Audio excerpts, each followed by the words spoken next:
Dude, how are you? Now, I have been on God's green earth for 36 years. For the last 10 years, I've been a business owner.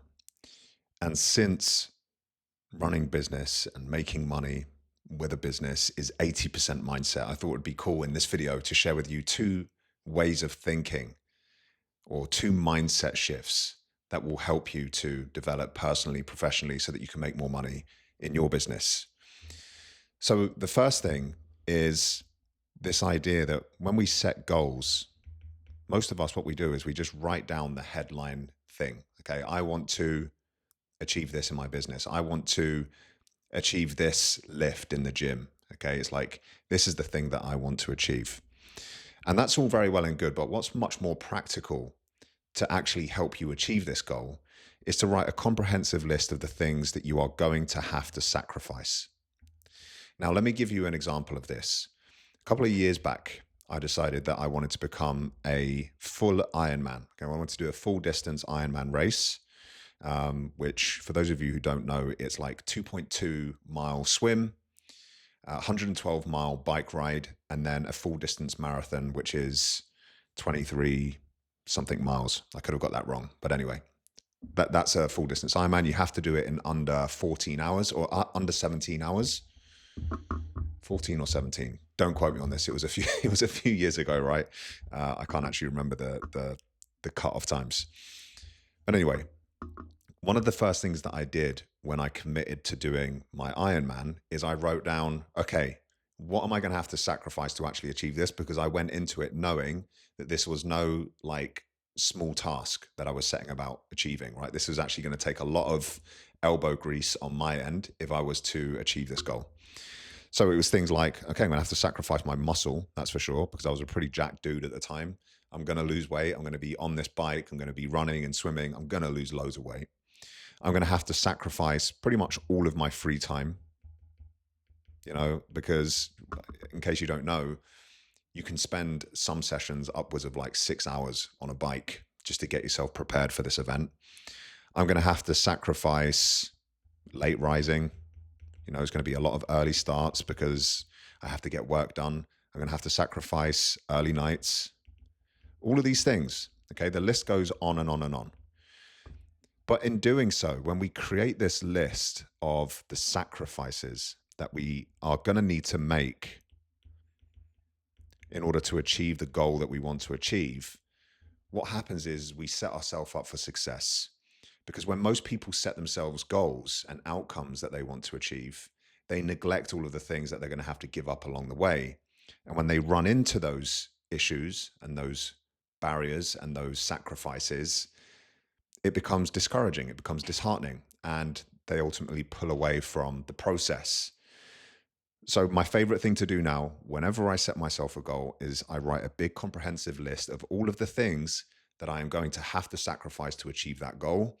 And I make sure that I'm okay with those sacrifices. And sometimes the answer is no, I'm not okay with that. If something is at the cost of me spending quality time with my family, then I'm probably not going to make that sacrifice. So this has been a game changer for me. And I really implore you to implement this the next time you set yourself a goal. So the second thing that I want to share with you, and we're going to keep this on the theme of setting goals, because most of what we do in business is about setting an intention. I want to achieve X, and that is essentially what goal setting is, right? That is what business is. That is what we're doing as entrepreneurs. We're setting goals and we're working towards achieving them, which brings me on to this point nicely.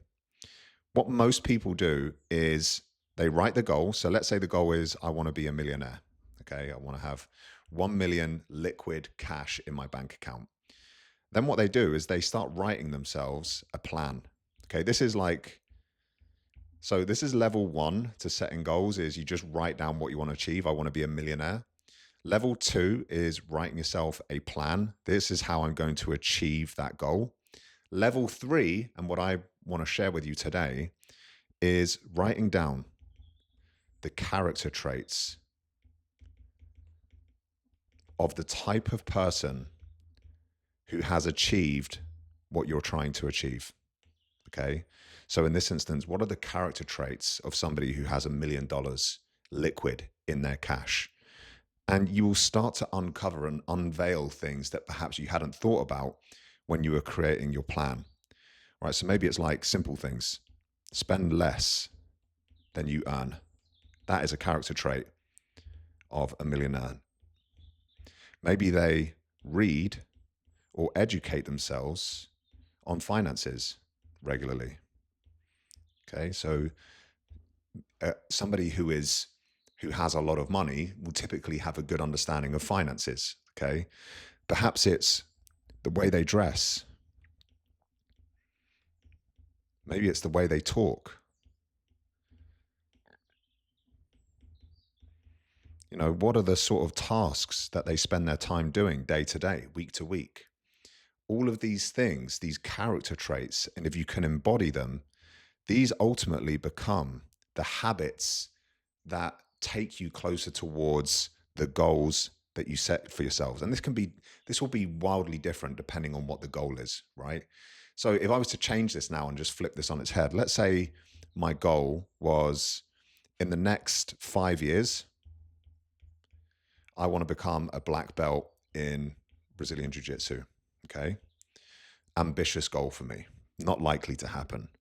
But let's just say that that's the goal that I set for myself. I want to become a black belt in jiu-jitsu. Typically, it takes about 10 years for somebody to achieve their black belt from entering their dojo for the first time as a white belt to achieving a black belt. On average, takes about a decade. Let's say in the next 5 years, I want to achieve my black belt. What are the character traits of a Brazilian jiu-jitsu black belt who achieves a black belt in a very short space of time? Well, maybe it's intentional training. Right. So not just going in and aimlessly showing up and not really considering what they're doing. Maybe it's training every day. Maybe it's studying in the evenings, watching tape in the evenings, watching, BJJ Fanatics or whatever it might be, and actually developing your knowledge in the sport of jiu-jitsu in the evenings. Maybe it's taking private lessons. Maybe these are the character traits, private lessons and coaching. These are the character traits of somebody who achieves their black belt in jiu-jitsu in a very short space of time. Okay.